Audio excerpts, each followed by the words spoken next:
নমস্কার, সোজা সাপটা সুব্রতয় আপনাদের স্বাগত জানাই। অবশেষে শুভেন্দু অধিকারীর কথাটাই সত্য প্রমাণিত হচ্ছে যে আমাদের পাড়া আমাদের সমাধান নয়, আমাদের পাড়া তৃণমূল তারা। পরিস্থিতি সেদিকেই এগোচ্ছে। খুব আশা নিয়ে মমতা বন্দ্যোপাধ্যায় তাদের আইপ্যাকের কথা মতো আমাদের পাড়া আমাদের সমাধান কর্মসূচি ঘোষণা করেছে যে প্রত্যেক বুথে 10 লক্ষ টাকা করে দেবে এবং 3টে বুথ নিয়ে একটি পাড়া হবে, যেখানে বিডিওরা থাকবে, কাউন্সিলররা থাকবে, পঞ্চায়েত যেখানে সেখানে পঞ্চায়েত প্রধানরা থাকবে এবং পাড়ায় পাড়ায় বসে নাকি মানুষের সমাধান করবে। কিন্তু যে মমতা বন্দ্যোপাধ্যায় ক্ষমতায় আসার 6 মাসের মধ্যে বলেছিল যে 100% কাজ নাকি উনি করে দিয়েছে, সেখানে প্রায় 12 বছর 14 বছর ধরে ক্ষমতায় থাকার পরে এখন আমাদের পাড়া আমাদের সমাধান করে মানুষের সমাধান করতে তার বিডিওরা, তার জনপ্রতিনিধিরা পাড়ায় পাড়ায় বসছে। কিন্তু মানুষ তো এদের চিনে গেছে। মানুষ চোর, চিটিংবাজ, তোলাবাজ তৃণমূল কংগ্রেসকে হাড়ে হাড়ে বুঝে গেছে। তবে এই যে তৃণমূলের দুর্দশা, মমতা বন্দ্যোপাধ্যায়ের পতন যে আসন্ন, তা এই সমস্ত ভিডিও বা এই সমস্ত রিপোর্টের মধ্যে থেকে পরিষ্কার বোঝা যাচ্ছে। দেখুন, যে ভিডিওগুলো আমাদের সামনে আসছে বা যে খবরগুলো আমাদের সামনে আসছে সেগুলো আমরা আপনাদের সামনে দিতে পারছি, কিন্তু এরকম অনেক খবর আমার পাড়া আমার সমাধানের মধ্যে এরকম অনেক খবর যেগুলো আমাদের কাছে এসে পৌঁছাচ্ছে না। কারণ পশ্চিমবঙ্গের অধিকাংশ গ্রামের পরিস্থিতিটা ঠিক এরকম এবং প্রত্যেকটা জায়গায় কম বেশি তৃণমূল নেতারা ভাষণ দিতে গেলে তারা তাড়া খাচ্ছে, তৃণমূলের পঞ্চায়েত প্রতিনিধিরা ভাষণ দিতে গেলে তাড়া খাচ্ছে, জেলা পরিষদের প্রতিনিধিরা ভাষণ দিতে গেলে তাড়া পাচ্ছে। কিন্তু আজকে ঘটনাটা এমন হয়েছে যে বিডিও পর্যন্ত দৌড়ে পালাচ্ছে।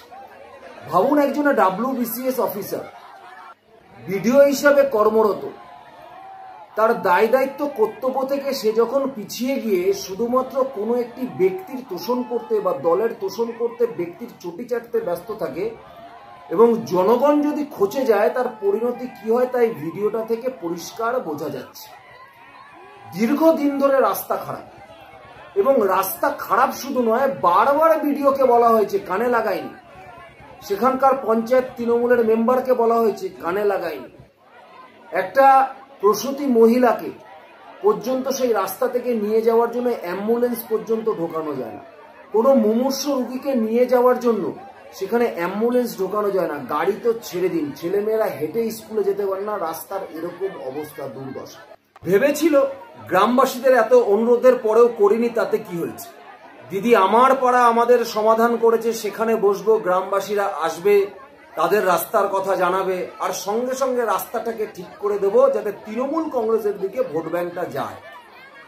গ্রামবাসীরাও সেরকম দিয়েছে আগে। ঘটনাটি হচ্ছে মেদিনীপুরের, পশ্চিম মেদিনীপুরের নারায়ণগড়ের ব্লকের নরমা গ্রাম পঞ্চায়েত। আজকে আমাদের পাড়া আমাদের সমাধান কর্মসূচি ঘটা করে সেজেছে।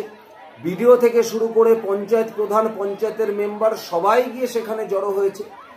গ্রামের মহিলারা শুরুতেই প্লাকার্ড নিয়ে বিডিওকে প্রশ্ন করেছে, গ্রামের পঞ্চায়েত প্রধানকে প্রশ্ন করেছে এই রাস্তাটা কেন এতদিন সারাই হয়নি, এবং বলতে বলতে যে ঘরে আমার পাড়া আমার সমাধানে নিয়ে বিডিও পঞ্চায়েত প্রধানরা ঘটা করে বসেছিল সেই গেটেই তালা মেরে দিয়েছে এবং 1.5 ঘন্টা ধরে তালা বন্ধ। অবশেষে পুলিশ এসে তালা খুলতেই বিডিও যেই সেখান থেকে বেরিয়েছে, গ্রামের মহিলারা একদম ঘিরে ধরেছে প্রাণ বাঁচাতে। কোনো রকমে পালিয়ে বেঁচেছে বিডিও। সেখান থেকে দেখা যাচ্ছে রাস্তা থেকে বিডিও দৌড়াচ্ছে এবং তার পেছনে গ্রামের মহিলারা দৌড়াচ্ছে। এমন তাড়া করেছে বিডিওকে যে আমার পাড়া আমার সমাধানে চুলোয় যাক, কোনো রকমে গাড়িতে উঠে বিডিও সেখান থেকে চম্পট দেয়, মানে প্রাণ বাঁচাতে পালিয়েছে। পশ্চিমবাংলার বর্তমান পরিস্থিতি ভাবুন, গ্রামগঞ্জের অধিকাংশ জায়গায় অবস্থাটা ঠিক এইরকমই।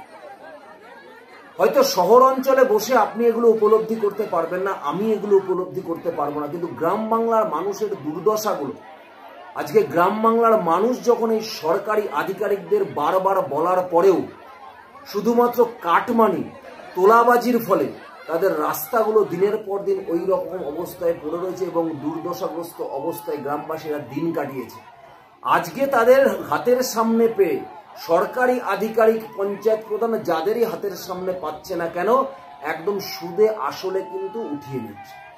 সুতরাং মমতার ভরাডুবি যে আসন্ন তা এই সমস্ত ছবি গ্রাম বাংলার জনরসে কিন্তু প্রমাণ করে দিচ্ছে। বাকিটা 2026-এ পশ্চিমবঙ্গের মানুষ তাদের হিসেবটা কিন্তু ঠিক বুঝে নেবে। ধন্যবাদ, নমস্কার।